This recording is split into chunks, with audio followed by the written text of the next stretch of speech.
سلوک ملنا ہے اپنے آپ سے، اپنے جوہر سے، قلب سے۔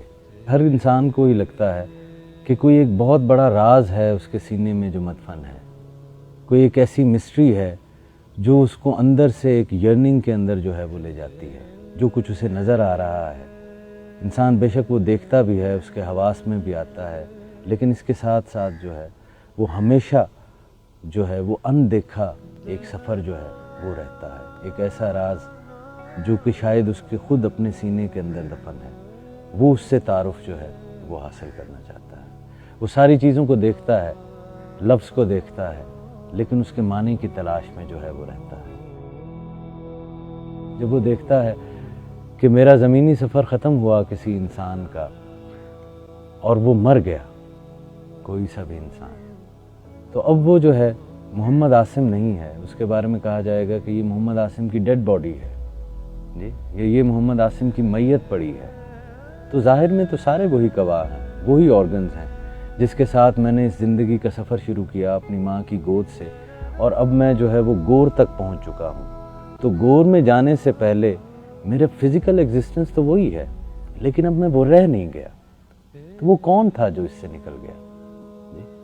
تو سلوک جو ہے وہ راستہ ہے کہ جب آپ اپنے ظاہر میں رہتے ہوئے اپنی اس اصل کو جو آپ کی بنیادی پہچان ہے اس کی طرف آپ جو ہے وہ سفر شروع کرتے ہیں۔ اور یہ انسان کا بنیادی سوال ہے۔ جب الستو بربکم پہ تمام ارواح نے گواہی دی اللہ تعالیٰ کے سوال پہ کہ اللہ صحیح نے پوچھا نا کہ کیا میں تمہارا رب نہیں، تو نبی کریم صلی اللہ علیہ وآلہ وسلم کے نعرے پر سب ارواح نے لبیک کیا کہ ہاں تو ہی ہمارا رب ہے۔ تو مشاہدہ کیا، وٹنس کیا ایک ایسا ٹائم زون جہاں پر امر ربی رب کے سامنے ہے اور رب خود اپنے امر سے جو ہے وہ سوال کرتا ہے۔ تو اب وہ جو آپ کا ایسنس ہے، وہ جو جوہر ہے جو کہ تخلیق نہیں ہے، یہ بڑا ایک نازک سا نقطہ ہے۔ It is from God, it is not by God, یہ اس کا ہے، یہ مخلوق جو ہے وہ نہیں ہے۔ تو مخلوق جتنی بھی ہے وہ فانی ہے جی، لیکن جو امر ربی ہے اس کی ابتدا تو ضرور ہے، وہ کہیں سے شروع تو ہوئی ہے، رب سے ہی شروع ہوئی ہے، لیکن اس کا انجام نہیں ہے، تو اس کے اوپر وقت کا اطلاق جو ہے وہ نہیں ہوتا۔ تو وہ ایک بشری لبادہ اوڑھتی ہے، اور وَنَفَخْتُ فِيهَا مِن روحی، کہ ہم نے اس میں اپنی روح کو پھونک دیا۔ تو اب وہ روح جو ہے وہ پھونک دی گئی، تو آپ کا یہ جو کثیف ایگزسٹنس ہے، جو آپ کا جسم ہے، اس میں وہ ایک time less and space less being جو ہے اس کو داخل کر دیا گیا۔ اب سلوک طریقت میں کیا ہے؟ طریقت میں سلوک ایک خاص ڈیفائنڈ پیٹرنز کا نام ہے، جس میں ایک سالک کو جو اس پاتھ کے اوپر سفر کرنا چاہتا ہے، اس کو اس کا گرو یا اس کا مرشد یا اس کا رہبر یا اس کا شیخ جی، وہ اس کی طبیعت کو مد نظر رکھتے ہوئے جی وہ ایک خاص ٹریننگ سے جو ہے وہ گزارتا ہے۔ اور وہ ٹریننگ کیا ہوتی ہے کہ وہ بنیادی طور پر کیپیسٹی بلڈنگ ہوتی ہے۔ آج کی اگر ماڈرن ٹرمینالوجی کو ہم استعمال کریں تو وہ ایک کیپیسٹی بلڈنگ ہے ایک سیکر کی، جس میں اس کی ویژن کو براڈر کیا جاتا ہے، جس میں اس کے ہارٹ کو پیوریفائی جو ہے وہ کیا جاتا ہے، جس میں جو کمانڈنگ سیلف اس کے اوپر غالب آ چکی ہے اس کے چنگل سے اس کو آزاد کیا جاتا ہے، جس میں اس کو ہر اس چیز سے آزاد کیا جاتا ہے جو کہ اس ماحول نے اس کے دماغ کو اور اس کے شعور کو جکڑ رکھا ہے۔ تو یہ ایک صفائی کا جو ہے وہ پروسیس ہے۔ قلب جو ہے وہ سینٹر ہے، ایسنس ہے، وہ صرف یہ ایک آرگن کا نام نہیں ہے، تو آپ کے ایسنس کا نام ہے۔ اب جو آپ کی روح ہے، کیونکہ وہ آپ کا ایسنس ہے اور اس کا مقام جو ہے وہ دل ہے، وہ قلب ہے، وہ سینٹرل پوزیشن ہے۔ تو اسے تصوف میں کہتے ہیں کہ دل جو ہے وہ محل ربانی ہے، کہ یہ اللہ تعالیٰ کے جو امر ربی ہے اس کے ظہور و تجلیات یہاں پر وارد ہوتے ہیں۔ اب وہ کیونکہ اتنے لطیف ہیں، اتنے سٹل ہیں، تو جب تک اس کی صفائی نہیں ہوگی، یہ ایک آئینے کی مانند ہے نا، اس کے اوپر اگر گرد پڑی ہوئی ہے بہت زیادہ جی، اور وہ اتنا صاف نہیں ہے، تو اس نور کی، اس لائٹ کی، اللہ نور السماوات والارض، ریفلیکشن نہیں ہوتی ہے جی۔ اور پھر علم نور ہے، یہ بھی تو کہتے ہیں نا کہ علم نور ہے جی، تو علم بھی ریفلیکٹیو ہے، یہ بھی جو ہے وہ اسی نور کا جو ہے وہ ایک چشمہ ہے۔ تو جن کے دل صاف نہیں ہوتے، جن کے دل صاف نہیں ہوتے، تزکیہ اس کا نہیں ہوتا، ان کے پاس علم بھی نہیں ہوتا۔ تو جس کا دل صاف ہے وہ چیزوں کو اور طرح سے دیکھتا ہے۔ دل صاف ہو تو حقائق نظر آتے ہیں، دل صاف نہ ہو تو آپ کا جتنا بھی انٹلیکچولی ہے جی، وہ ٹامک ٹوئیاں مارتا رہتا ہے اندھیروں میں۔ تو چیز کی حقیقت تک پہنچنے کے لیے، چاہے وہ اپنی ہو، میری اپنی حقیقت، چاہے وہ آپ کی ہو، چاہے وہ میرے کسی نظریے کی ہو، چاہے وہ ان جمادات کی ہو، ان سب کو جاننے کے لیے صفائی قلب جو ہے وہ بہت زیادہ ضروری ہے۔ کسی دیگچی کے اندر پانی کو جب آپ ابالتے ہیں تو دونوں مختلف ہیں نا، پانی کی خصوصیات اور ہیں، آگ کی خصوصیات اور ہیں۔ اب آپ نے اس کو ابالنا ہے، اس کے اندر کوئی چیز کرنی ہے، تو آپ نے کیا کیا؟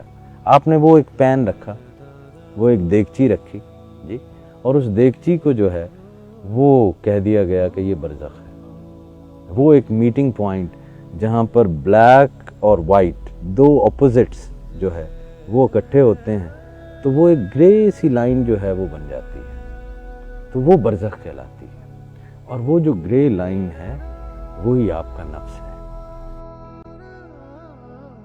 آج کا جو ماڈرن انسان ہے وہ روح کی بجائے عقل کو یوں تسلیم کرتا ہے کیونکہ اسے ظاہر میں عقل نظر آ رہی ہوتی ہے، اور وہ یہ بھول جاتا ہے جی کہ عقل کی اپنی روشنی جو ہے وہ کچھ نہیں ہے۔ اب عقل کی ایک اپنی فزیولوجی ہے جی، عقل کو جو کچھ مل رہا ہے وہ اسی کے اوپر ہی آپریٹ کرتی ہے، اور وہ مسلسل آپریٹ کرتی ہے۔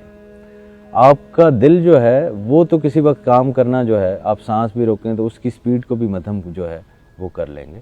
آپ کی عقل کے اندر خیالات نے آنا ہی آنا ہے، اس نے ہمیشہ فنکشننگ میں رہنا ہی رہنا ہے۔ تو جب اس کو خوراک نہیں ملی ایسی جس سے اس کی نشو و نما ہو، تو جو بھی اس کو خوراک ملی اور وہ جتنی دیر رہی اس نے اسی کو کھانا ہے، اب وہ باسی ہوتی گئی۔ عقل نے اپنے دانت اسی کے اوپر گاڑے جو ہے وہ رکھے، اور پھر اس سے ساری کی ساری جو ہے وہ انسان کے ہاتھوں جو ہے وہ خباستیں جو ہے ان کا ظہور جو ہے وہ ہونا شروع ہو گیا۔ انسان جو ہے وہ پھر جانور جو ہے وہ بنتا چلا گیا۔ اب عقل کو تسلیم کرنے والے شاید ہائیڈروجن بوم کو انسان کی عقل کا بہت بڑا جو ہے وہ اس کی اچیومنٹ جو ہے وہ سمجھیں، لیکن اب آپ مجھے بتائیے کہ یہ کوئی اچیومنٹ ہے جی، کہ آپ ساری چیز کو ہی جو ہے وہ تباہ کرنے کے اوپر جو ہے وہ اترے ہوئے ہیں۔ تو یہ وہ عقلیں جن کو روح سے کوئی ربط نہیں ہے جی، انہی کے اندر غصب آ جاتا ہے، انہی کے اندر جانوروں کی خصوصیات جو ہے وہ آ جاتی ہیں۔ تو سلوک جو ہے وہ ایک شعوری سفر ہے، ایک جانور کے شعور سے شروع ہونے والا، ایک نفس امارہ سے ایک کہانی کا جو ہے وہ آغاز ہوتا ہے، اور پھر وہ شعور کی بلند ترین سطحوں کے اوپر جو ہے وہ چلا جاتا ہے۔ اس کی مثال یوں ہی ہے کہ آپ یہ پیچھے آپ کو پہاڑ نظر آ رہے ہیں، تو اس کے جو فٹ میں کھڑا ہے جی، تو اس کے سامنے ایک نظارہ محدود سا ہے۔ اب آپ نے جیسے جیسے بلندی کا سفر شروع کیا تو ویسے ویسے نظارہ جو ہے وہ بدلتا چلا گیا، منظر جو ہے وہ بدلتا چلا گیا، ایک واسٹ ہورائزن جو ہے وہ آتا چلا گیا۔ تو یہ شعوری ہی ہے نا، انسان کا زاویہ نگاہ جو ہے وہ شعور کی بلندی سے جو ہے وہ وابستہ ہے۔ نبی کریم صلی اللہ علیہ وآلہ وسلم نے فرمایا کہ مومن کی فراست سے ڈرو، کیونکہ وہ اللہ کے نور سے دیکھتا ہے جی. تو اللہ کا نور جو ہے وہ صفائی قلب سے آتا ہے تو اللہ ہی کا نور نا. اس نے مجھ سے منقص ہونا ہے جی. میں وہ میڈیم ہوں جس سے اس نے منقص ہونا ہے. تو میں نے اس مرر کو صاف کرنا ہے صرف. جب یہ صاف ہونا شروع ہو جاتا ہے تو پھر جھگڑا ختم ہونا شروع ہو جاتا ہے. پھر ہر چیز میں سے ایک ہی جو ہے اس کا جلوہ جو ہے وہ نظر آنا شروع ہو جاتا ہے. یہ تو اور میں کا جھگڑا جو ہے یہ ختم ہو جاتا ہے. دریا میں قطرے کی مانند گم ہو جاؤں, اپنے آپ سے باہر نکلوں تم ہو جاؤ. da da da